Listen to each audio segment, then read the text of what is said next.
So got exam 2 done once again. Thank you for your patience on that. Been graded. You guys did well. I mean, really, you guys did really well. The class average was an A, so you guys crushed it. Good job there. There were a couple of corrections I had to make within Moodle. Moodle does obviously tend to count things wrong that aren't wrong when it fix that, so that should all be corrected. But kind of laying things out for the next couple of days. Obviously, today we'll have a lecture on qualitative methods. So more in regards to sampling and interviews. And then we will also, next Tuesday, will be our final lecture in this class. We will talk about essentially data analysis and qualitative interviews and research. And then we will actually kind of review. I'm going to try to make the last couple of days somewhat engaging. And maybe we'll do a little bit of kind of review, whether that's maybe, coming up with like a game, whether it's like, what are all the kids doing these days? What's it called? Anyway, there's a couple of computer programs that can be used on Zoom to play games and review and do those types of things. So maybe we can actually have like maybe an inkling of some sort of enjoyment over the next couple of days. Okay, so let's jump into the PowerPoint for today. Okay, it'll be brief. By the way, the other 2 lectures on qualitative methods, I have them. They're in a folder. I've just got to get them on YouTube and get them on Moodle, and I'll do that today after class. But just wanted to let you guys know those will be up today as well. So everything will be available for you in that regard. So let me go ahead and share my screen. Actually, you know what let's do. Sorry, guys. Before we jump into the lecture for today, are there any questions on either questions about exam 2, or are there questions in regards to potentially how the last couple of days of class are going to work? If there are, let me know. If not, we can definitely find me after we get done, and I'll be happy to walk through that with you. But we're really about to start kind of ramping down. Obviously, last lecture's on Tuesday. We'll do a little bit of review for that 3rd exam, and that'll be it. Okay, so, and then that'll leave you guys hopefully to focus on Dr. Otto's after the class. Okay, so let's get rolling. All right, guys. So today, make sure you guys can see this.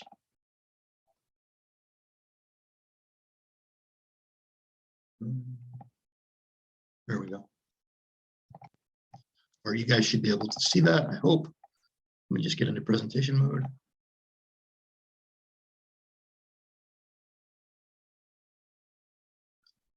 Bingo. Okay, cool. All right, qualitative methods and sampling, guys. This is definitely, as I'm sure you figured out at this point, qualitative methods is definitely a different beast, right? It's not something. It's not the typical sampling or methods that we would typically utilize in a quantitative environment, right? So generally speaking, as we've talked about to kind of review, the data that we're typically using it's text, it's words, right? And we are taking participants through semi-structured interviews to attempt to define meaning from lived experiences and develop themes that we can turn into data, right? That really is the essence of qualitative research. So obviously, right, it's really important that before we start sampling participants, right, we have to understand and know what exactly it is that we're going to study, right? Having a purpose to the study and making sure that that's clearly conceptualized is going to help you determine who it is that you need to talk to and include in your study, right? So determining who you're going to interview, right? I mean, what exactly is that? I mean, for me and the project that we shared last week, it was, collegiate athletes. I had to be very intentional and specific about defining who that population was going to be, right? Another thing that will guide you in formulating your question and your methodology, right, is your question broad, or are you interested in a specific problem, right? And so depending on the level of specificity within your problem, that's going to dictate exactly how you define your data, right, and exactly how you sample your participants, right? An example of that. So, for example, right, in the event that we're trying to be as specific as possible and we're formulating this question, we have to operationally define key terms, right? So we use an example here of just a simple research question. Excuse me. How does obesity affect perceptions of health in adolescence? So we need to obviously define operationally what it is that we mean by obesity in adolescence. Okay, so and we'll talk more about that in a second. But there are different types of sampling that we utilize in qualitative research. So the first one is criterion sampling, right? Which is obviously a very specific approach. We have typical sampling, okay, maximum variation sampling, deviant sampling, which is not obviously sampling with malintent. It's another type of sampling that involves deviation from the norm, and then snowball sampling and total population sampling. All right, criterion sampling. Sorry, guys, my dog is acting like a fool over here, which he does every single week when I try to have class on Zoom. All right, criterion sampling, right? This is the most specific form of sampling.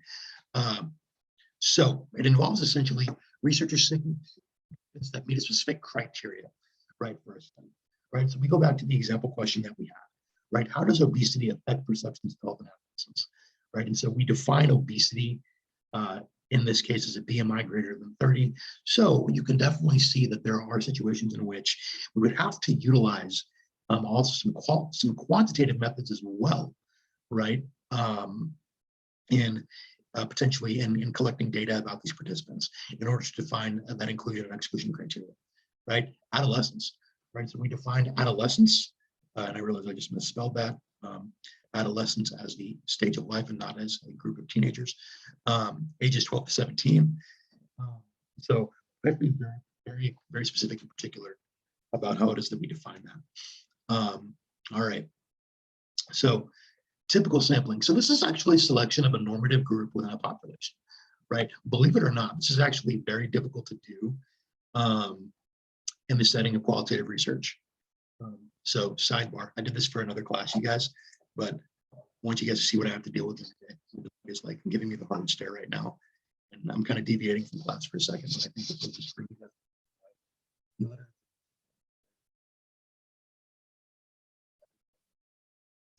guys. Anyway, he's kind of a turd, but I love him. So anyway, all right, we'll head back to class. So typical sampling. Obviously, this is really difficult to do, right? Because remember, when we talk about qualitative methods, it's really difficult because remember, when we talk about lived experiences, we are generally talking about things that are not normal, right? We're talking about things that people have experienced in their life that are typically either exceptional events, right? And or things that have an impact on what normal is in the first place, right? So that's what makes typical sampling so ridiculously difficult in qualitative methods. Right now, on the other hand, maximum variation sampling. Let's say that we're interested in really kind of taking as broad of a picture of a problem as we possibly can. So really, in order to do that, we need to utilize maximum variation sampling. And so going back to the example that we utilized last week with the concussion symptomatology, right? We wanted to really, because that's a big problem, right? It's very much a common injury and not only in athletes but within the general population, right? There's over 3.5 million of these a year, right? But we want to also wanted to pare down and explore exactly what that experience was as far as symptoms in collegiate athletes. So in order to as broadly define that big problem within that swath of the population, we had to pull people in from different ends of the spectrum, men, women, people in different situations of life, and really kind of try to understand that in the broadest sense possible. Okay, deviant sampling. Okay, this is not sampling with malintent, right, or bad intentions. This occurs when researchers work to obviously get participants or bring people into a study that deviate from norms within a given population. Okay, and so For example, let's say that we were interested in studying the activity levels of a group of retired people, all right, retirees. And